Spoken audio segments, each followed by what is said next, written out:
Enak.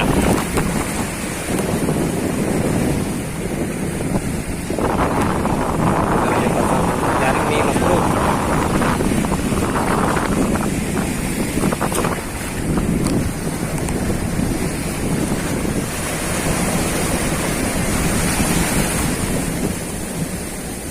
Ini kita belum mancing, kita nanti malam baru kita mancing.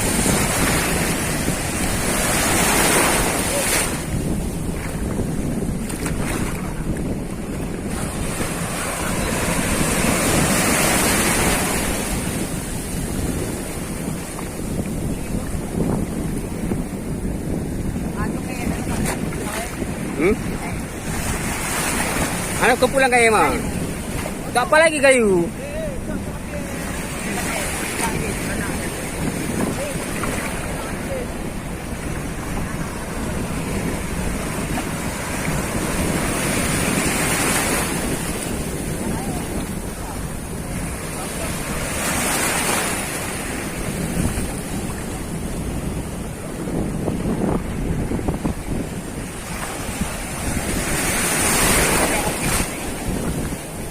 Nanti kau kejadiannya boleh.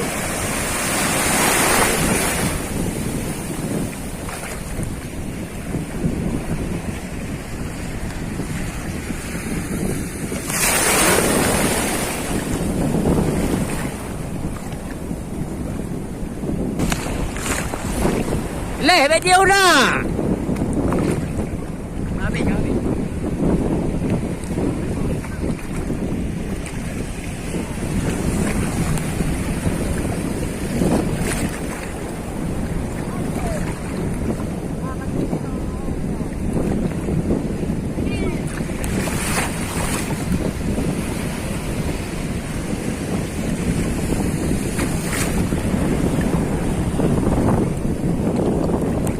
Kan aku dia kena mata apa? Mata ah. Tak leh je urai.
Dah betul.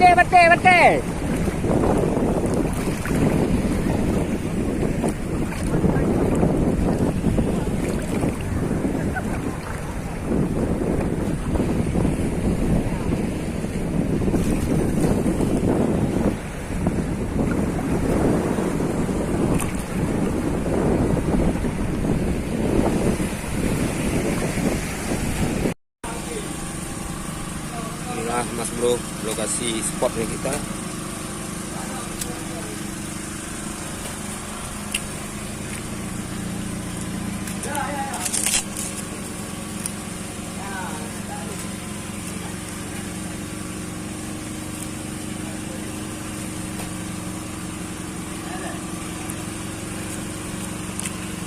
masak dulu nih Mas Bro. Nanti malam kita baru mancing.